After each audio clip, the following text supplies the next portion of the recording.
पकाया कि इन्हें कोई नौता नहीं दे। तो सती ने की कि सुनो पिताजी, तुमने तो श्राप दो उन्हें और अब मैं श्राप दे रही हूं।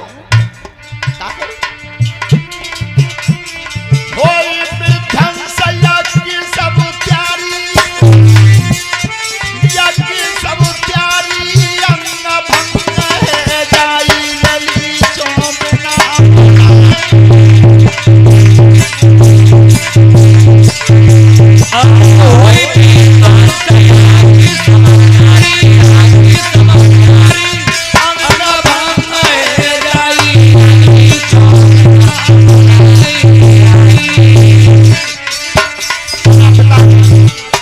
तुम्हारा यज्ञ विध्वंस होगा और अंग भंग होगा।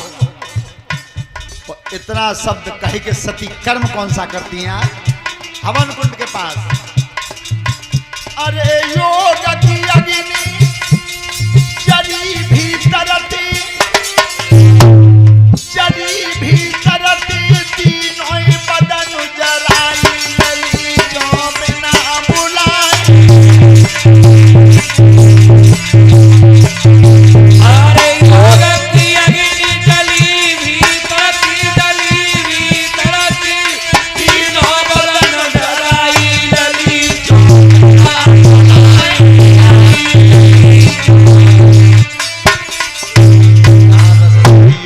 की अग्नि जली भीतर से सोई सती ने आग लगा दी काया में। जब वे दोनों गण पहुंचे महाराज, सती मैया जल के भस्म हो गई। तुम्हारा अपमान स्वीकार नहीं किया। भोलेनाथ ने की कछ कही गई है महाराज। एक शब्द तो हमने सुना था, राजा दक्ष को श्राप दिया है कि तुम्हारा अंग भंग होगा और यज्ञ विध्वंस होगा। ध्यान रखना, ये यज्ञ जो हुआ था महाराज दक्ष का, ये कनखल में हुआ था। कनखल में ये स्थान आज भी मौजूद है, कनखल। तो श्राप लग गया था। उस दिन से आज तक दोबारा कनखल में फिर यज्ञ नहीं हुआ। राजन परीक्षित, तो आज भोलेनाथ ने जब क्रोध में आकर के धूनी पर बैठे हैं और कर्म कौन सा करते थे। अरे जब बैठी कहे त्रिपुरारी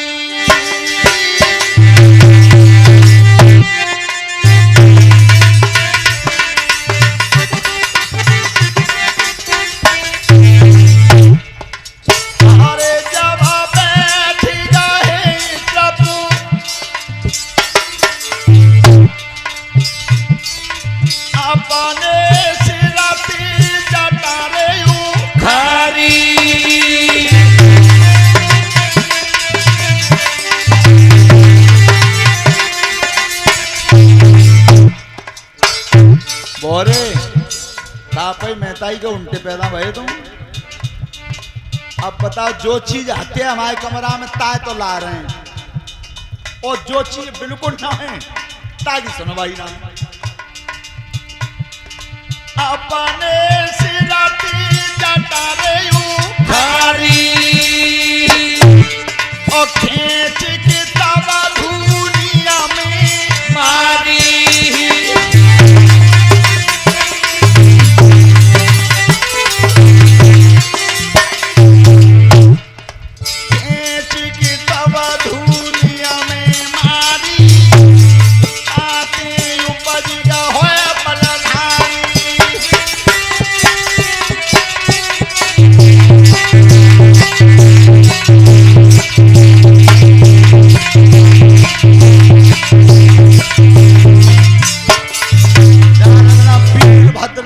पैदा हुआ वीरभद्र, और भोलेनाथ ने आदेश कर दिया कि जाओ यज्ञ में ध्वंस कर देना और दक्ष का शीश काट के पृथ्वी पर गिरा देना। तो वीरभद्र महान क्रोध में गए, पूरा यज्ञ में ध्वंस किया। महाराज दक्ष का शीश काट के पृथ्वी पर गिरा दिया। सब देवता बोले भैया चिकाओ। सब देवता बेचैन भई कि भैया यज्ञ अधूरा रह गया। और ध्यान रखना, जब यज्ञ शुरू हो जाता है तो कितनी भी बाधाएं क्यों ना आए, पर यज्ञ पूरा होना चाहिए। यज्ञ पूरा होना चाहिए, कभी यज्ञ अधूरा नहीं रुकना चाहिए। अब यज्ञ पूरा तो तभी हो तब बे राजा दक्ष सामग्री चढ़ा में और दक्ष आ गए दो ठोर राजन परीक्षक सब शिव जी के सामने हाथ जोड़ के खड़े हुए प्रभु जा यज्ञ पूरा करवाओ दक्ष जिंदो करवाओ। भोलेनाथ ने की अब आए हो बादना सब पेट बैठ के पई पई सवारी बजा रहे तब का उतना जेऊ सोच लई गए इन्हें लिवाए चलो इन्हों की ससुरा रहते तादना तो छिकवा दे बड़े राजी भये प्रभु गलती है कि क्षमा करो पर कैसे जाए यज्ञ करवा दे। तो सुनो देवता अब अपनी पत्नी की बात का ख्याल कर रहे हैं भोलेनाथ कि अंग भंग रहेगा। तो सुनो देवता जो शीश कटको जितो जो रहे होना है अब तो फिर महाराज बिना शीश के जिंदे ना होंगे कि जिंदे होंगे उसका एक कर्म दूसरा कौन सा। अरे तुम उत्तराखंड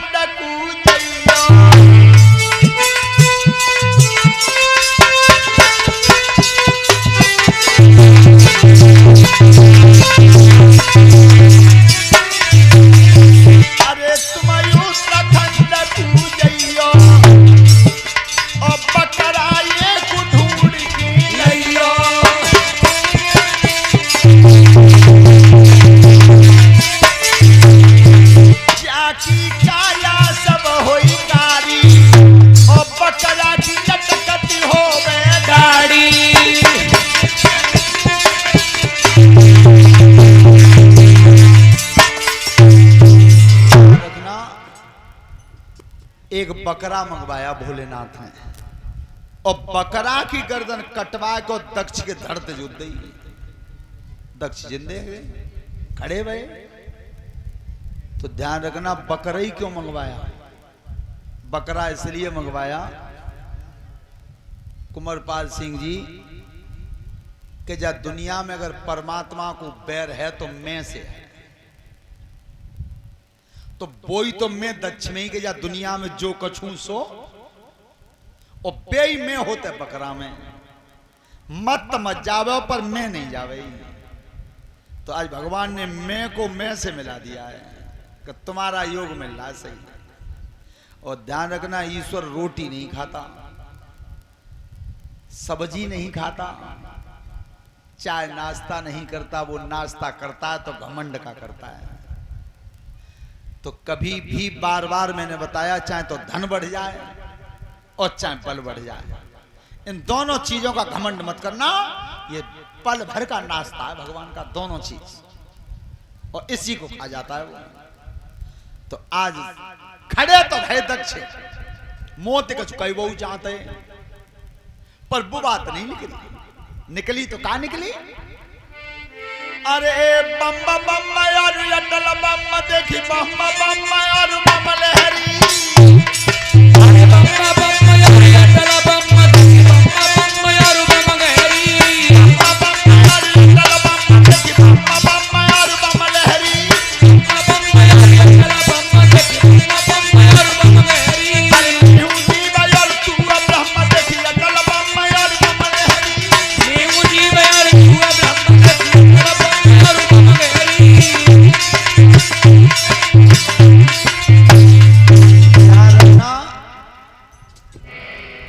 कावर भर के लाते हैं गंगा जी से। अब देखो जब सावन के महीना में कावर खूब चली है और आगरा ते अगर तुम्हें सिकंदरा राव की तरफ आना होए तो पूरी रात गाड़ी चलाइयो तुम्हें गाड़ी सड़क पर चढ़े पहिया ना मिले हो इतना ही कावर जाते हैं तते और लेक हो जाते हैं। उम्र कितनी है उनकी 16 साल 18 साल 20 साल 22 साल और 25 साल बस। और गिनती और बताते हैं कि जब कि मैंने कावर 5वीं चढ़ाई है नौजवान बालक और उनने के एकांत में जाके पूछो कि बाप को बांटी एक आध दिन भद्दई मेहता ही है घूट पानी पिया दो बिल्कुल खत्म। तो कावर चाहे क्या मन चढ़ा दो जब तक मेहताई बाप की सेवा नहीं की तब तक रिजल्ट 0 मिलेगा बिल्कुल। माता पिता की सेवा नहीं की तो ध्यान रखना ये बम्ब शब्द पहले बोला था दक्ष ने। दक्ष का यज्ञ संपन्न हुआ। एक ताड़कासुर नाम का दैत्य था देवताओं से संग्राम होता था। तो देवताओं ने जाकर भगवान से स्तुति की कि प्रभु ये ताड़कासुर मरेगा कैसे? ताड़कासुर को मारेगा शिवजी का अंश, शिवजी का अंश। ए महाराज, शिवजी के अंश की बात कर रहे हो तो शिवजी की घरवाई तो जर गई कब होगी?